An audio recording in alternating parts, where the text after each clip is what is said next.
Então vamos ler, Evangelho de João capítulo 6, verso 14 e 15. Vendo, pois, aqueles homens o milagre que Jesus tinha feito, diziam: este é verdadeiramente o profeta que deveria vir ao mundo. Sabendo, pois, Jesus que haviam de arrebatá-lo para o fazerem rei, tornou a retirar-se, ele só, para o monte. Com 5 pães e 2 peixes, Jesus fez esse milagre. E quando aquela multidão fez aquele milagre, a Bíblia diz que eles logo entenderam uma coisa: este homem que fez esse milagre, chamado Jesus, o Galileu, o Nazareno, só pode ser ele, ou sem dúvida alguma, é ele, o profeta que deveria vir ao mundo. E aqueles homens, irmãos, fizeram o seguinte: correram até Jesus para levantar Jesus e proclamá-lo rei de Israel. Observe que aqueles homens estão reconhecendo Jesus como sendo o profeta que deveria vir ao mundo, não como o Messias, mas como o profeta que anunciaria a vinda do Messias. E aqueles homens, ao reconhecer isso, quiseram proclamar Jesus um rei, ou provavelmente, pelo texto, pelo versículo 15, também pode-se entender que eles até reconheceram Jesus como o Messias, já que eles queriam proclamar Jesus rei, e Israel aguardava a chegada do Messias para ser o rei que libertaria Israel do jugo romano. Então nós podemos aqui concluir, diante desses 2 versículos, que aquela multidão que está ali, ao ver o milagre que Jesus fez, creram que Jesus era o Messias, e quiseram proclamar Jesus rei. Só que quando Jesus soube disso, se retirou. Jesus não queria ser proclamado rei pelos homens. Quando Jesus soube disso, a Bíblia diz que ele se retirou para um lugar sozinho. E do versículo número 16 até o versículo de número 21, a Bíblia diz que Jesus, após ficar só no monte, na madrugada, ele caminha sobre as águas, entra com seus discípulos dentro do barco, os 12, e atravessa com eles para o outro lado. Sim, e Jesus vai para o outro lado. E a multidão percebe que Jesus não está mais ali, ou que Jesus subiu para o monte, voltaram para casa, foram embora, foram dormir, estava tarde.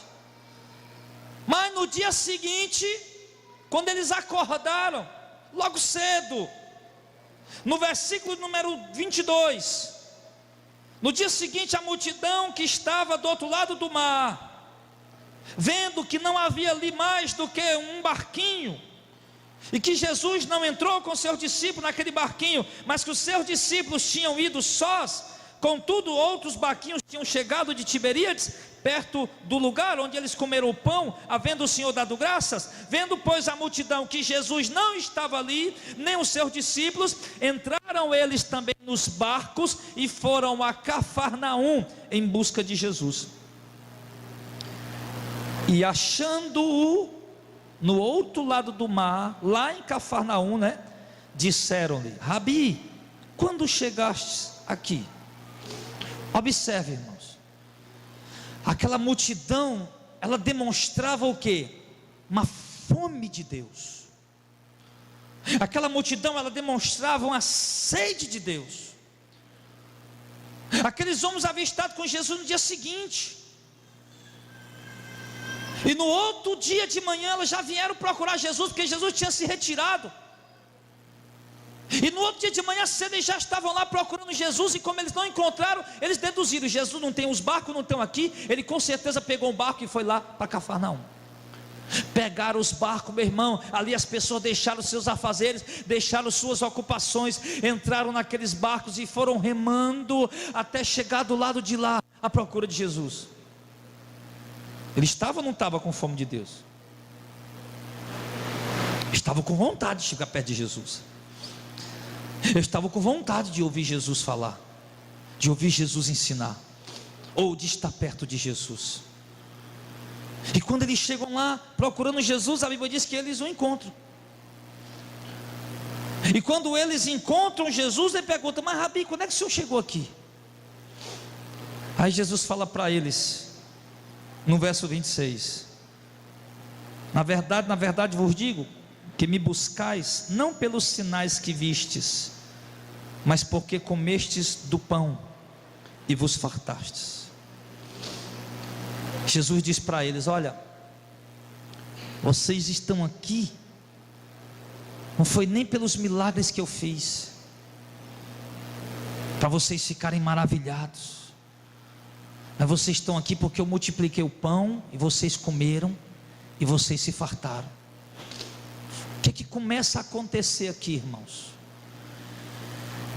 Jesus começa a confrontar aquela multidão que estava ali, dizendo que queria seguir a Ele. Observe como é que a multidão chama Jesus, quando eles encontram Jesus no verso 25: e achando-o no outro lado do mar, disseram: Rabi, quando chegastes aqui? O que é Rabi? Mestre. Quando alguém chama o outro de Rabi, está chamando ele de mestre, e ao mesmo tempo está se colocando no lugar de quê? De discípulo. Quando aqueles homens disseram Rabi, o que é que eles estavam querendo dizer? Senhor, nós somos teus discípulos. Senhor, nós somos teus seguidores. Senhor, nós queremos andar contigo, queremos aprender contigo. Nós somos teus discípulos, queremos aprender, estamos dispostos a obedecer tuas ordens. Era isso que esses homens estavam querendo dizer. E Jesus imediatamente, meu irmão, já começou a provar, a colocar à prova, se realmente aqueles homens queriam mesmo seguir Jesus, se realmente aqueles homens estavam chamando Jesus de Rabi por estarem dispostos a obedecer o Senhor, ou se estavam chamando Jesus de Rabi apenas com segundos interesses, segundas intenções, melhor.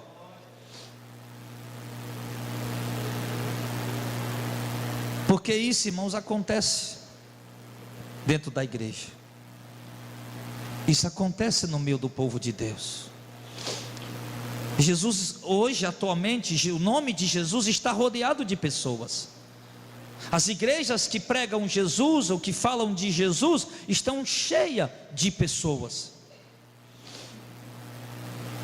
As pessoas saem de suas casas, como nós aqui esta noite. Saímos de nossas casas para vir aqui esta noite por causa de Jesus. O Brasil inteiro, em muitas partes do mundo nesse momento, está havendo cultos em nome de Jesus, e as pessoas deixaram o seu momento de repouso, ou saíram mais cedo do trabalho, em alguns lugares aí, e correram, tomaram banho, se aprontaram e foram para a igreja por causa do nome de Jesus, querendo dizer, irmãos, que de fato querem seguir Jesus. Todos nós aqui, muitas vezes abrimos nossa boca para dizer que Jesus é o nosso Rabi, que Jesus é o nosso mestre. E quando nós dizemos isso, nós estamos dizendo que nós estamos dispostos a segui-lo, estamos dispostos a obedecê-lo, estamos dispostos a guardar a tua palavra, a palavra dele.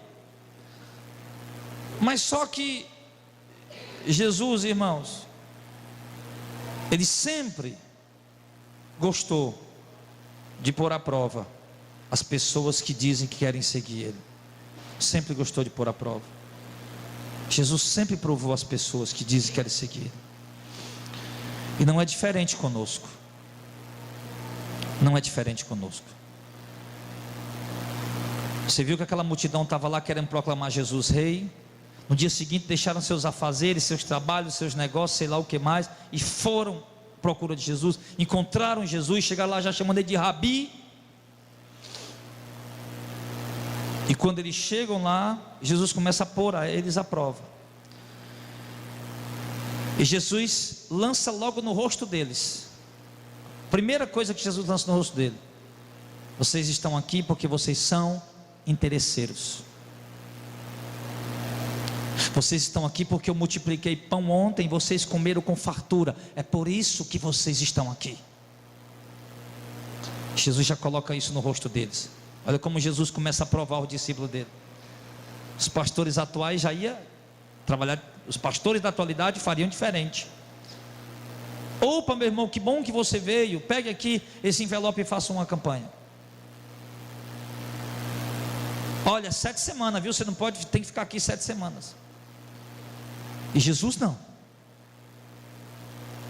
Jesus olhou para eles e disse: vocês são interesseiros. Aí eu já pergunto para a igreja aqui essa noite: será que essa palavra, essa prova, essa reação de palavras do mestre diz algo com você esta noite? Qual é o seu interesse em sair de sua casa para vir para o culto? Qual é o seu interesse de sair da sua casa para ir para os cultos durante a semana? Qual a sua intenção de sair de sua casa, de sair do conforto do seu lar, do descanso, do repouso do domingo, ou do corre-corre da semana, para vir para o culto? Qual é a sua intenção? Qual é o seu interesse? Jesus disse que a intenção daqueles homens era interesseira. Será que é assim também, irmão? Não somos alguns de nós? Será que alguns de nós também não estamos saindo de nossas casas, nossos lares e vindo para o culto, para dizer que vai à procura de Jesus, mas na verdade nós estamos apenas interesseiros? Porque sabemos que Jesus pode fazer milagres, sabemos que Jesus pode fazer cura, sabemos que Jesus pode multiplicar o pão, que Jesus pode resolver problemas, situações insolúveis, e nós estamos apenas com esses interesses. Porque é isso, querido, que nós temos visto na maioria dos cristãos. Pessoas que só buscam a Deus quando estão de fato precisando de alguma coisa. Pessoas que não vivem o seu cotidiano com Deus, mas quando passam algum tipo de situação difícil, eles buscam a Deus. Pessoas que vivem sem orar, mas quando estão passando uma grande provação, eles dobram o joelho e oram. Pessoas que vivem sem ler a palavra, sem se alimentar da palavra, sem buscar a Deus da palavra, mas quando passa algum tipo de luta, de dificuldade, eles correm para a palavra. Pessoas que não andam com Deus, que não se santificam, que não obedecem o Senhor, mas quando estão numa prova terrível, numa prova medonha, assustadora, eles começam a andar tudo certinho. Ou seja, pessoas que não têm compromisso com o Senhor, que não andam com o Senhor, mas que são apenas pessoas interesseiras daquilo que Deus pode dar. Está cheio de pessoas assim dentro das igrejas. E se nós temos algo disso, é bom que essa palavra nos limpe essa noite. Sim. Aí Jesus vai falar: trabalhem. No verso 27. Trabalhem não pela comida que perece, mas pela comida que permanece para a vida eterna, a qual o Filho do Homem vos dará, porque a este o Pai Deus o selou. O que Jesus está dizendo? Vocês trabalharam, se esforçaram para chegar até aqui, por causa da comida que perece, que eu multipliquei ontem, vocês comeram, mas já acabou. E vocês se esforçaram ao máximo para chegar até aqui, onde eu estou, porque eu multipliquei o pão ontem. Aí Jesus diz: filhos, não trabalhem, não se esforcem em buscar por isso. Não se esforcem para me buscar pelo pão que perece, mesmo que eu possa dar. Não se esforcem para me buscar para resolver um problema, uma situação, mesmo que eu possa dar. Mas se esforcem para me buscar pelas coisas eternas que não passam. Ou seja, podemos buscar Jesus para nos ajudar a resolver um problema? É claro. Podemos buscar Jesus para nos ajudar a realizar uma cura em nossas vidas? É claro. Podemos buscar Jesus para ajudar-nos a resolver o problema do desemprego, fazer uma oração: Senhor, abra as portas, porque eu estou precisando? Claro que podemos. Mas o que Jesus está reprovando aqui é que aquelas pessoas, é que o motivo principal delas estarem ali eram essas coisas que passam, eram as coisas terrenas. Mas Jesus dá a eles o conselho: trabalhem, se esforcem para estar comigo, para me buscar, para andar comigo, mas não pelos milagres que eu faço, mas pela salvação, pela vida eterna. Amém, igreja? E Jesus vai provando, porque tem crente, irmão, se você colocar isso aqui, tem crente que está na igreja só por causa da campanha. Eu já falei, aqui não tem campanha, né? Mas tem crente, tira a campanha das igrejas, tira os envelopes ungidos, a promessa de prosperidade, e o povo vai embora. Porque o povo lá não quer nada com Jesus, quer com o que supostamente Jesus está prometendo através daquele pastor. E Jesus não está prometendo nada através daquele pastor, ele está prometendo por conta dele, usando o nome de Jesus. Mas tira as campanhas, tira o show gospel, tira os amuletos ungidos, tira o reteté, tira a música animada, forró, gospel, sei lá o que mais, tira, e o povo vai embora. Porque as pessoas estão ali apenas usando o nome de Deus, mas elas não estão querendo de fato se encontrar com Deus ou andar com Deus. E Jesus, meu irmão, não deu moleza. Jesus já começou a colocar a prova, porque Jesus estava à procura, irmão, de fato, pregando a palavra, à procura de discípulos verdadeiros, que de fato se dispusessem a servi-lo, a segui-lo, e não só para estar ali, à procura do benefício que ele podia dar. E Jesus continua provando, e diz a eles que eles devem trabalhar, se esforçar e buscar, sim, mas não pela comida que perece, mas pela vida eterna, pela que permanece para sempre. Então esse, amado, seja o nosso principal objetivo de buscar o Senhor, seja o principal motivo de estarmos aqui, seja o principal motivo de virmos para o culto, seja o principal motivo de dobrarmos o joelho para orar, seja o principal motivo de abrirmos a Bíblia para ler, seja o principal motivo de nos santificar, de nos separar, de andar no temor do Senhor, na obediência do Senhor, seja o principal motivo, o propósito em nossas vidas. Qual, pastor? A vida eterna. Isso, está entendendo? E aí, quando Jesus coloca isso, eles perguntam o seguinte no verso 28: que faremos para executar as obras de Deus? Essa é uma pergunta. Mas Jesus, Rabi, mestre, Senhor, então o que a gente faz para fazer as obras de Deus? O que Deus quer que a gente faça? Isso é uma pergunta boa, isso é uma pergunta interessante. Às vezes muitas pessoas estão aí dizendo querer fazer a obra de Deus, e eles dizem e perguntam: Senhor, o que é que o Senhor quer que eu faça? Às vezes a gente ora assim, na verdade. Vocês oram assim, eu sei que vocês oram assim: Senhor, o que é que eu faço para te servir? Senhor, qual é o meu dom? Senhor, onde é que eu me encaixo na tua obra? O que é que o Senhor quer de mim? O que é que eu faço para te servir, para trabalhar para o Senhor? A gente pergunta isso às vezes a Deus. Eu tenho certeza que a maioria aqui pergunta isso ao Senhor. Aí quando uns pensam que é andar com uma caixa de mamão na cabeça, ou empurrando um carrinho de mão, ou plantando bananeira, ou trazendo um dízimo, ou levando uma oferta, ou fazendo uma campanha, Jesus surpreende com a resposta dele. Acha que tem que fazer um esforço tremendo para fazer a obra de Deus, acha que tem que fazer das tripas coração para fazer a obra de Deus. Aí a resposta de Jesus qual é? No verso número 29 ainda, Jesus respondeu e disse: a obra de Deus é essa. Qual? Que creais naquele que Ele enviou. Quer fazer a obra de Deus, irmão? Quer trabalhar para Deus? Então creia naquele que Deus enviou. Quem é Ele, pastor? Jesus. Jesus disse que o homem, para fazer a obra de Deus, para servir a Deus, para ser útil nas mãos de Deus, basta que ele creia em Jesus, irmão. Basta que ele deposite fé.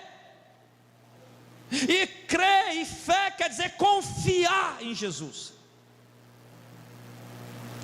E o confiar nos leva a temer em Jesus, a obedecer a Jesus. É isso que Ele quer. Você tem crido em Jesus? Você crê em Jesus? Mas em que Jesus você crê? No Jesus que as igrejas gospel apresenta, que anda com o saco nas costas, dando presente para todo mundo? Ou no Jesus que há 2000 anos atrás morreu no cruz do Calvário para perdoar os teus pecados? Que Jesus você crê? No Jesus que anda promovendo o show gospel, tocando pandeiro e zabumba para o pessoal dançar dentro da igreja, dizendo que estão cheios do poder? Ou no Jesus que manda o homem renunciar à sua vida para poder segui-lo? Que Jesus você crê? No Jesus que diz para os jovens: pode namorar? No Jesus que diz para o homem: pode deixar sua mulher e casar com outro? Pode deixar sua esposa e casar com outro? Ou no Jesus que manda o jovem guardar a castidade até o casamento?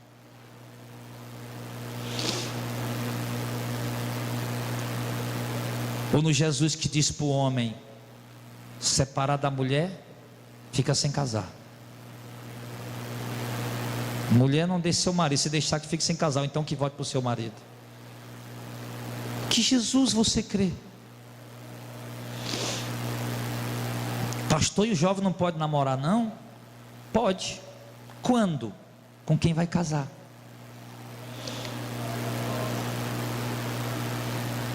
Namoro de crente é diferente do mundo, filho. Namoro do mundo é para deleite carnal. Namoro de crente é para compromisso sério diante de Deus. Resulta em matrimônio, em casamento.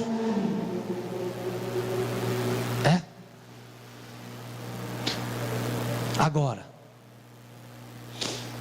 Jesus está pondo à prova aquele povo. Aí quando Jesus diz: você quer fazer a obra de Deus? Então creio naquele que Ele enviou. Eu creio em mim. Jesus está no 30. Que sinal, pois, fazes tu para que o vejamos e creiamos em ti? Que operas tu? Meu Deus. Você entendeu aí, irmão? Jesus disse: creiam naquele que Deus enviou. Jesus se referia a Ele. Aí aqueles homens disseram: tudo bem, opere algum sinal aí, pega aqui essa laranja, transforma ela numa borboleta. Eu mando descer fogo do céu agora. Manda as águas do mar se abrir. Ou manda as águas do Jordão parar, igual no tempo de Josué lá, de Moisés, quando ia atravessar o Jordão, Josué, as águas parar. Faz algum milagre aí para a gente ver, para a gente poder crer no Senhor. Irmão, você lembra que um dia antes, aquele povo tinha visto Jesus multiplicar 5 pães, 2 peixes para quase 15 mil pessoas. E aquele povo estava ali exatamente por isso. Olha aqui o que é que diz o verso 6, ó. Capítulo 6, aliás, no verso 1. E grande multidão o seguia, porque via os sinais que operava sobre os enfermos. É nisso que dá. Gente que segue Jesus só pelos milagres que vê Ele operar sobre os enfermos. É nisso que resulta. É gente que cada vez mais quer estar vendo milagre para crer. Cada vez mais quer estar vendo prodígios, sinais para acreditar. A Bíblia diz que aquele povo já estava seguindo Jesus porque tinham visto os milagres que Ele fez.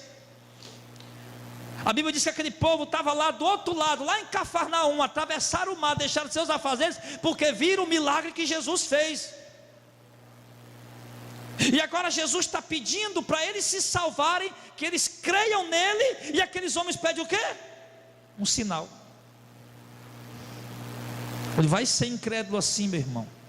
Vai ser incrédulo assim. Lá não sei aonde. Mas nós somos assim muitas vezes, irmãos. Nós somos assim muitas vezes. Quantas vezes você quer ver um sinal, um milagre, para ter certeza que Deus está contigo? só o que Jesus disse em Mateus 28, em Marcos 16, estarei convosco todos os dias até a consumação dos séculos. Para muitos de nós isso não vale o que Jesus disse. Eu estarei convosco todos os dias até a consumação do século. E a gente não acredita. Assim, Jesus, mostra um sinal aí para ver se o Senhor está comigo. Nós somos assim, irmão, muitas vezes. A gente deixa o diabo colocar um monte de bobagem na nossa mente. E aí a gente fica pensando, Deus me abandonou, Deus não me ama, Deus não está comigo. E isso acontece com vocês. Isso acontece comigo. E a gente fica deixando o diabo colocar essas coisas na mente da gente. Deus me abandonou, Deus quer o seu de mim, Deus não anda mais comigo. Aí muitas vezes fica pedindo um sinal. Se eu quero ver um sinal, se eu quero ver um milagre, se eu quero ver algo sobrenatural, um anjo, um arcanjo, um querubim, um serafim. Se o Senhor Jesus não quiser vir falar comigo como falou com Paulo, manda ao menos Gabriel que falou com Maria lá em Nazaré. Ou faz alguma coisa aí, Senhor, um milagre, um sinal, um prodígio. Aí Deus fala contigo em versículos bíblicos, Deus fala contigo através da pregação, Deus fala contigo através da palavra, e tu não presta atenção, não se liga, não recebe, não aceita, apenas porque vê um sinal. Eu quero dizer que você não passa de um incrédulo, porque a palavra de Deus, irmão, ela deveria ser suficiente para nós. Não precisaria estar pedindo a Deus, Senhor, eu quero ver um sinal.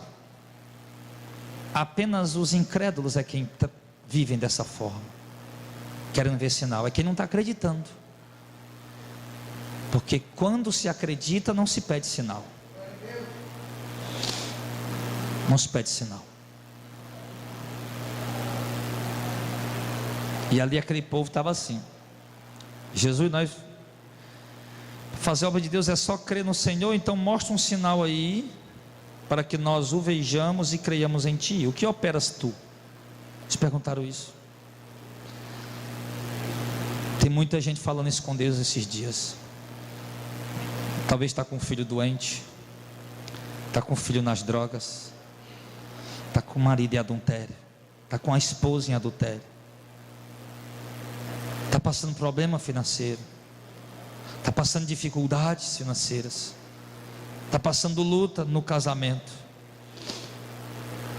perdeu o emprego, está desempregado, passando privações e provações, e está pedindo, Senhor, o que operas Tu para que eu creia? Eu lhe digo, meu irmão, que Deus não se agrada quando nós falamos dessa maneira. Deus se agrada quando nós estamos passando por todo tipo de situação, adversidade, luta e tribulação, e ainda assim nós dizemos, Senhor, ainda que a figueira não floresça, mesmo que o fruto da oliveira minta, ainda que as vacas sejam arrebatadas do curral, eu me alegrarei em Ti.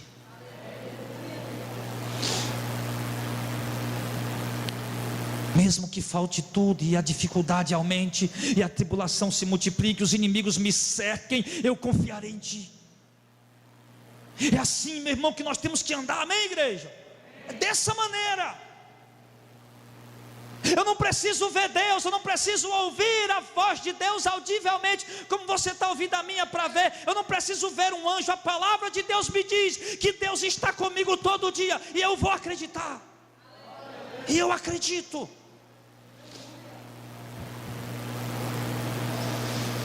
Pastor, mas como Deus está comigo? Fala igual o Gideão, né? O anjo apareceu, Gideão, Deus é contigo, homem valente. E Gideão, comigo? Se Deus é comigo, o que está acontecendo tudo isso? Pastor, como é que Deus está comigo, pastor? Eu estou vivendo nessa tribulação, esses tempos terríveis na minha vida. Ele está contigo? Você duvida? Quando Jesus foi lá para o Calvário, ele passou a madrugada inteira apanhando, foi chicoteado, humilhado. No dia seguinte tiraram as roupas dele, pregaram ele numa cruz nu, colocaram uma coroa de espinho nele. E horas antes, Jesus já sabia tudo que ele ia passar. E Jesus foi e disse para os 11, essa noite vocês tudinho vão me abandonar, mas eu não fico só, o Pai está comigo.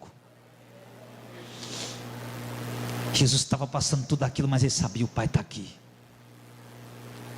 Guarda isso no teu coração. Jesus estava passando toda aquela tribulação, toda aquela adversidade, disse: o Pai está aqui comigo. É nessa certeza, nessa convicção que nós temos que andar. Nós não podemos deixar, irmão, que Satanás venha nos distanciar, nos afastar, nos esfriar, nos matar com suas mentiras. Não podemos. Domingo passado, Deus me usou para trazer uma palavra aqui em Lucas capítulo 8. A palavra sobre a parábola do semeador. E nós vimos ali vários tipos de corações. Gente improdutiva, porque está preocupada demais com o mundo.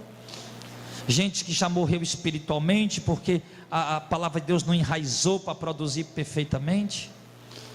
Se afastou por causa de ter sofrido tentação, ou perseguição, ou tribulação.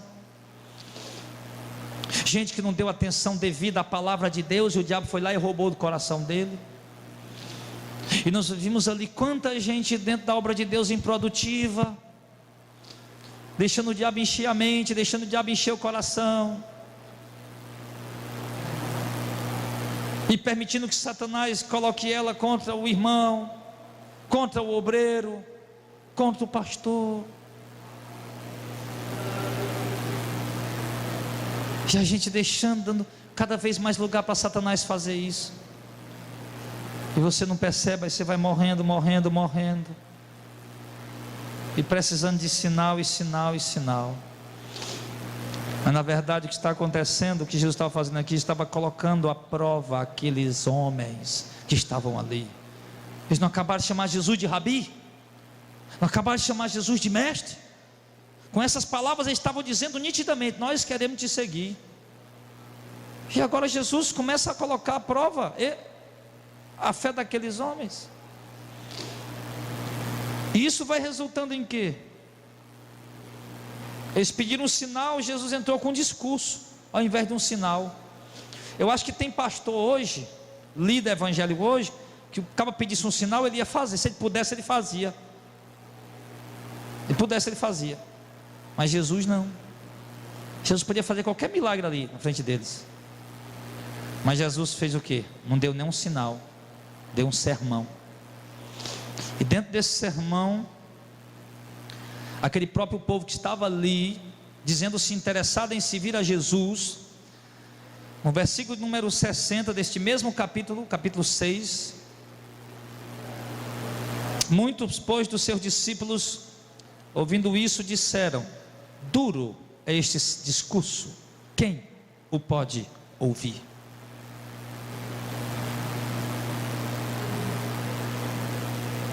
Aqueles homens que estavam ali: Rabi, quando é que o senhor chegou aqui? Olha, ele é o rei, ele é o profeta, vamos levantá-lo rei. Opa, ele não está aqui não, vamos pegar os barcos, vamos atravessar, vamos para onde ele está. Deixa nossos afazeres aí, não vale nada, vamos se encontrar com ele, ele é o profeta. Chegam lá, Jesus não faz mais nenhum milagre para eles, Jesus não faz mais nenhuma cura, nenhum sinal, nenhuma multiplicação. Jesus dá um sermão para provar se realmente eles querem ser discípulos, porque se fosse só milagre, multiplicação e cura e bênção, estava todo mundo ali toda hora. Mas tem a hora que Jesus quer colocar a gente à prova. Se a gente toda a vida ficasse bem, nunca perdesse emprego, dinheiro no bolso, saúde, família, tudo bem, irmão, mas tem hora que Jesus vai e joga na prova. E foi isso que Jesus fez com eles. O discurso daquele povo agora mudou, você viu? O povo que disse: ele é o profeta, vamos levantar ele rei? Rabi, mestre? Não tem mais milagre, não tem mais cura, não tem mais multiplicação não. Esse discurso aí é o quê? Verso 60. Muitos de seus discípulos, ouvindo isso, disseram: esse discurso é muito duro, quem pode ouvir isso? Mas peraí, Rabi, mestre, trabalha com discurso, ele ensina, ele doutrina, ele fala. Talvez quantos de vocês já vieram aqui E disse certa vez: pregação do pastor, eu gosto dele, mas a pregação dele tem hora que é dura.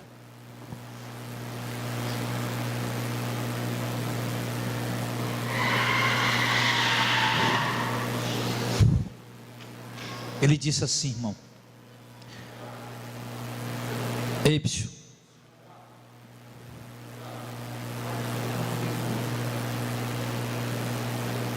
um acidente ali bateu no carro, o Jacques vai lá ver.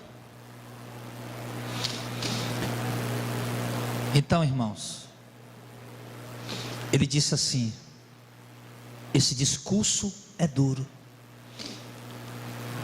Talvez, irmãos, ou melhor, muitos de nós, muitas vezes, gostamos do culto, gostamos da igreja, nos sentimos bem, nos sentimos felizes, nos sentimos alegres, mas tem um problema às vezes em muitos de nós: a gente só tem prazer em ouvir aquilo que a gente gosta de ouvir. A gente só tem prazer de ouvir aquilo que não toca no nosso pecado, é ou não é? Quando toca no pecado da gente, a gente ao invés de se quebrantar, a gente ao invés de se arrepender, a gente ao invés de aceitar, não, a gente diz o quê?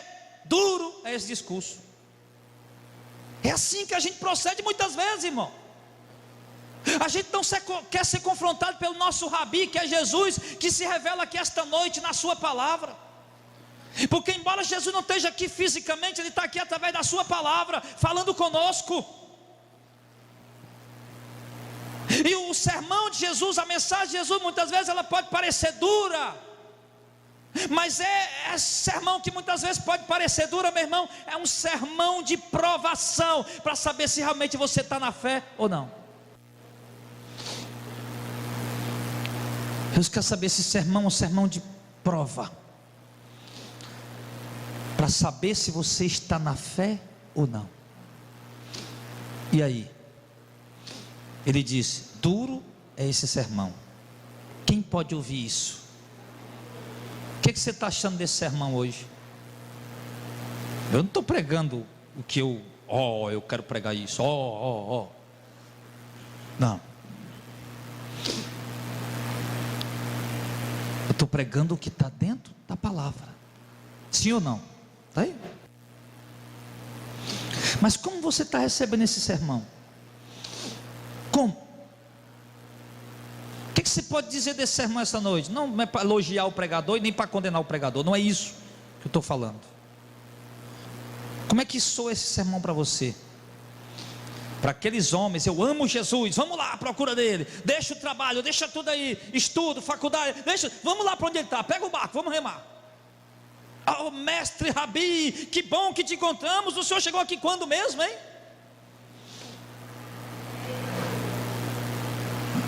Aí Jesus diz: sermão, exortação, prova.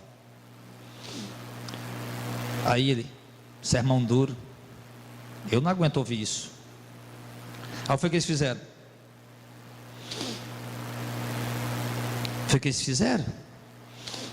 Ficaram escandalizados. Olha o verso número 61.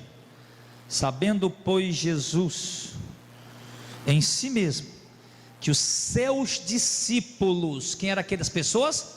Discípulos de Jesus. Sabendo Jesus em si mesmo que os seus discípulos murmuravam a respeito disso que ele estava falando, disse: isso vos escandaliza? Observe que Jesus não mudou o discurso. Jesus percebeu que estava escandalizando, sim ou não? Percebeu. Aí Jesus mudou o sermão, sim ou não? Jesus, vamos parar o sermão, vamos fazer a campanha.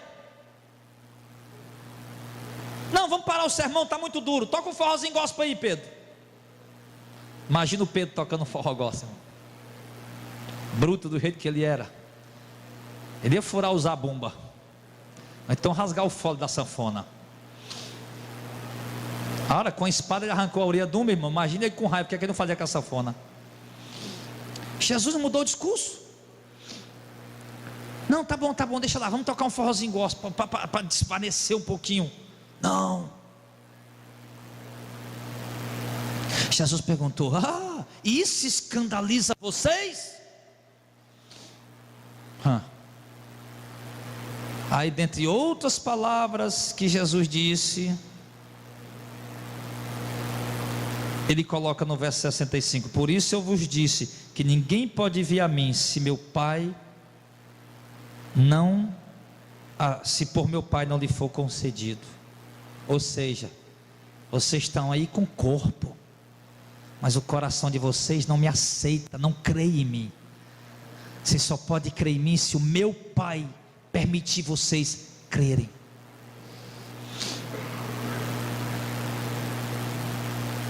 Por isso eu disse a vocês que ninguém pode vir a mim se por meu Pai não lhe for concedido. E a vocês eu estou vendo que não foi concedido, porque vocês não estão crendo em mim.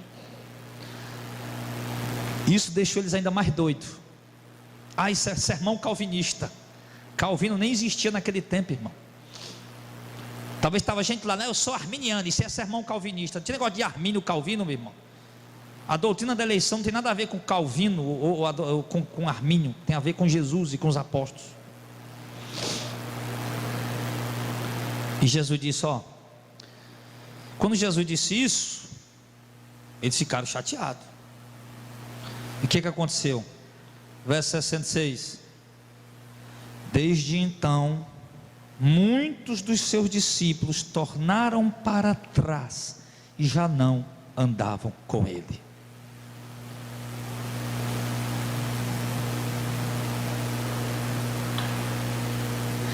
Muitos, quantos? Muitos, não foram poucos, era uma multidão, e muitos dessa multidão acharam aquele discurso duro e resolveram já não andar com Jesus. Talvez foram para alguma igreja gospel da moda da época, né? Que com certeza não existia, né? Só uma figura que eu estou usando.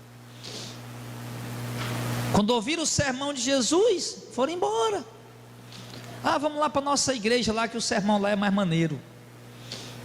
Vamos lá para a nossa denominação lá, porque lá o pastor não prega desse jeito não. Tem gente assim. A gente gostou de Jesus, viu milagre, viu as curas, mas não é bem isso que a gente quer não, sabe? Jesus valeu, o senhor é gente boa, o senhor prega bem, viu Jesus? Gostei mesmo, mas Jesus, fica na bênção aí, tá bom? Foi bom visitar o senhor, até mais. Foram embora. Tem gente assim, irmão. Está cheio de gente assim. Está ou não está, igreja? Vocês sabem que está. Dá mil e uma desculpa, né? Gostei, legal, muito bom, mas não, tá, até outra vez, até outro dia, e nunca mais. Foram embora.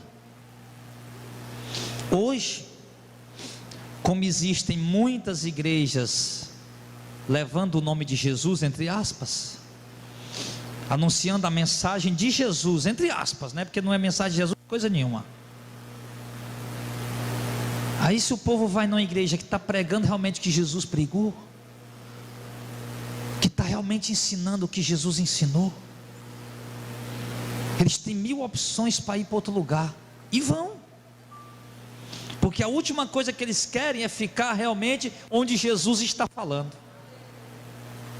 Eles querem ir para onde supostamente Jesus está fazendo o milagre, que na verdade não é Jesus. Se a mensagem não é verdadeira, o milagre não pode vir de Jesus. Nós já aprendemos aqui 1 milhão de vezes que não é só o Espírito de Deus que opera milagre, tem demônio também capacitado para operar milagre. Outro dia vamos trazer de novo esse estudo, né? Para a igreja já faz tempo. Aí o povo vai, porque aquelas pessoas não queriam sermão, aquelas pessoas queriam algo mais light, sabe? Algo assim mais diet, uma coisa mais suave. Eles não queriam ser provados, eles não queriam ser exortados. Esse é o mal de muitos de nós, que não aceitam uma única exortação, que não aceitam uma única repreensão. Eu particularmente já teve crente que eu fui exortar, que nunca aceitou uma exortação, que eu fui repreender particularmente pessoalmente, nunca aceitou. Fui uma vez, não aceitou, foi outra vez, não aceitou, nunca aceitou. Já teve outros que fez de conta que aceitou, mas na verdade não aceitou.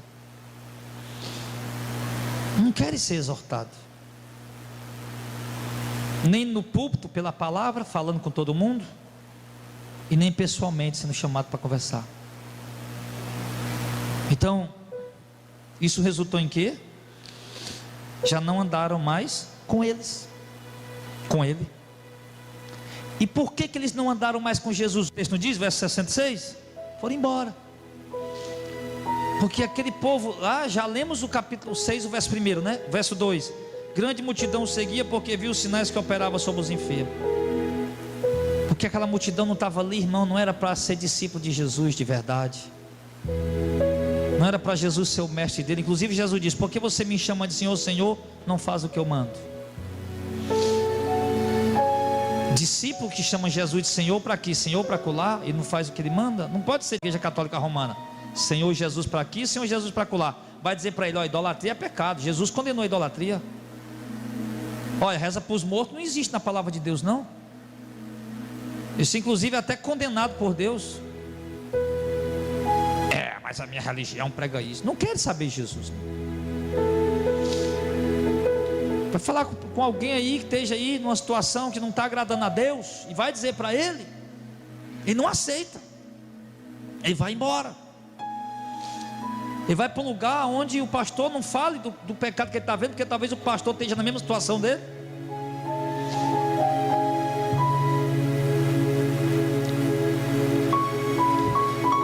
Aí Jesus viu aqueles homens ir embora, os discípulos ir embora, e com certeza Jesus ficou triste, lógico. Jesus ficou desesperado para fazer alguma coisa para trazer eles de volta, mas Jesus ficou triste. O texto não diz, mas como Jesus era um homem que amava os pecadores, amava as vidas perdidas, eu não tenho a menor dúvida de ter ficado triste. Aí Jesus vira-se para os 12, 67. Então disse Jesus aos 12: quereis vós também retirar-vos? Respondeu-lhe, pois, Simão Pedro: Senhor, para quem iremos nós? Tu tens as palavras da vida eterna, e nós temos crido e conhecido que tu és o Cristo, o Filho de Deus. Essa é a postura do crente verdadeiro. Essa é a postura do homem e da mulher de Deus. É ver todo mundo ir embora, mas ele sabe, não, essa é a palavra da vida eterna. Essa é a palavra de Deus. Jesus, essa é a palavra de Deus. Nós vamos para onde, Jesus? Se essa é a palavra da salvação. Mas Senhor, nós vamos para onde se essa palavra da vida eterna? Foi duro, foi, o Senhor repreendeu, exortou, mas é verdade, é a palavra de Deus. Tu não tem para onde se consertar. Nós não temos para onde ir, nós temos é que mudar. Está muito alto isso aqui, irmã Liz, eu precisei usar ele, o azul. Só baixa um pouquinho. Foi isso que os apóstolos disseram. Só tira o ganho só um pouquinho, pronto. Foi isso que os apóstolos disseram, irmãos. O agudo também, está muito fino, chiando muito. Senhor, nós vamos para onde?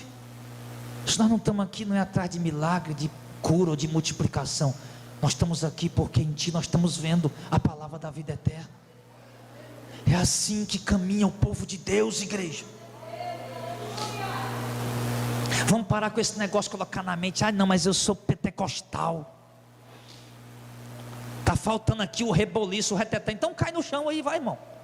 Cai no chão aí, rola aí, vai. A gente fica olhando aqui, tira até umas fotos aí para botar na... Não, tá ruim, agora melhorou. Tira até umas fotos aí para botar no Facebook aí, no Instagram. Ai, quiser ir, rola aí, cai no chão aí. Precisa, isso vai edificar você em quê, meu irmão? Se eu ficar aqui correndo que nem um doido, ai meu Deus do céu, ai meu Deus, é o poder de Deus. Ui. Isso vai nos edificar em quê? Isso não vai nos aproximar de Deus, isso não vai nos limpar, isso não vai nos santificar. Não, pastor, mas eu quero isso, eu nasci dentro do fogo. Eu sou das colunas de fogo, das canelas de fogo. Meu irmão, você pode ser das colunas de fogo, das canelas de fogo, se for. Se você não quer a palavra, se você não quer a verdade, você não passa de um desviado, de um afastado. Que fogo é esse que tem nas tuas canelas, seja lá onde é, que não aceita a verdade? Que fogo é esse que está queimando aí, meu? Se fosse o fogo de Deus, meu irmão, você ia aceitar a verdade. Eu não sei que fogo é esse que está queimando em muitos crentes. Não sei. Porque se for o fogo de Deus, a gente aceita a palavra, a gente aceita a verdade.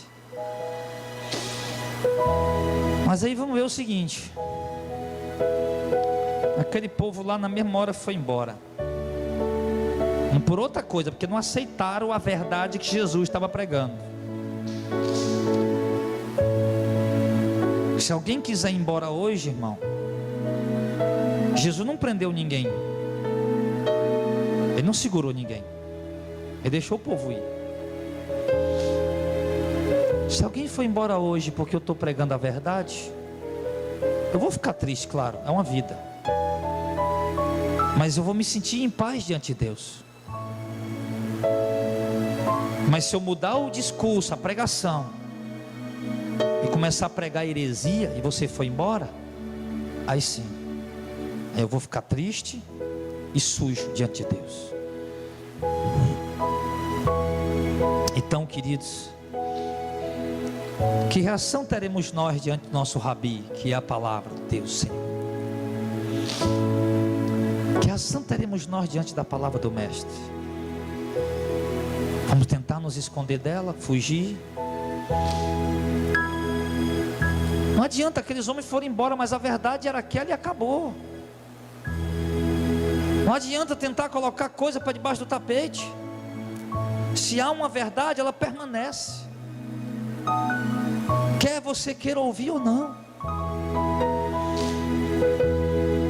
Então, tem duas opções: uma, se retirar e ir embora, considerando a palavra de Deus dura, como aquelas pessoas fizeram.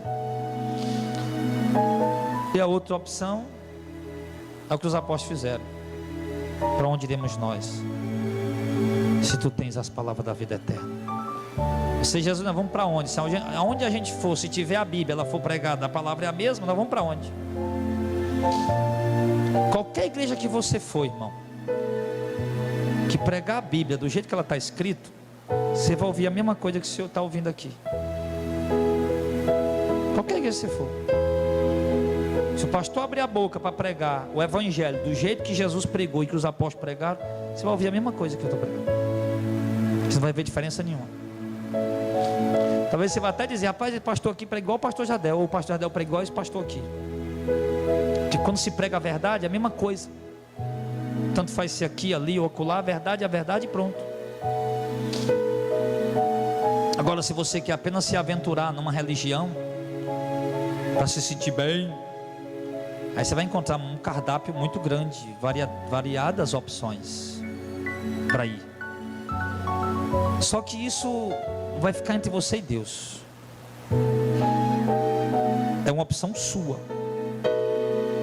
Se você aceita a palavra, se submete a ela, e de fato Jesus como sendo o teu mestre, o teu guia, ou se você quer continuar vivendo no teu orgulho, na tua arrogância, nos teus pensamentos e seguir teu caminho, ou se você quer se submeter a Ele, essa opção vai ficar entre você e Deus.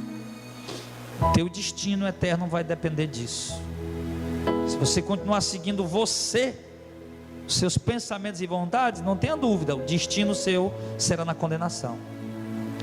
Mas se você se submeter à palavra dele, à vontade dele, também não tenham dúvida que seu destino será a vida eterna, a salvação. Então, para onde iremos nós, se Jesus tem as palavras da vida eterna? Não temos como fugir, não temos para onde ir. Ele pregou a verdade, Ele deixou a verdade, e essa é a única que prevalece, e nós temos que aceitá-la. Por mais que os homens tentem esconder, tentaram destruir a verdade durante toda a história da igreja, tentaram distorcer a palavra, introduzir heresias, deturpar a palavra, mas ela permaneceu até hoje, viva, eficaz, poderosa, gloriosa como ela é. Não tem como mudar ela permanece para sempre. Então, com humildade, aceitemos a palavra do Senhor, nos dobremos diante dela e obedeçamos e permaneçamos, amados, na presença dele. Isso de fato é o melhor para nós. Se o discurso de Jesus esta noite aqui foi duro para nós, a solução não é sair e ir embora, a solução é rever e mudar e consertar. Isso sim é ser sábio, isso sim é ser discípulo, é ouvir a voz do seu mestre Jesus, que fala através da sua palavra com fidelidade, e se submeter a ela e obedecê-la.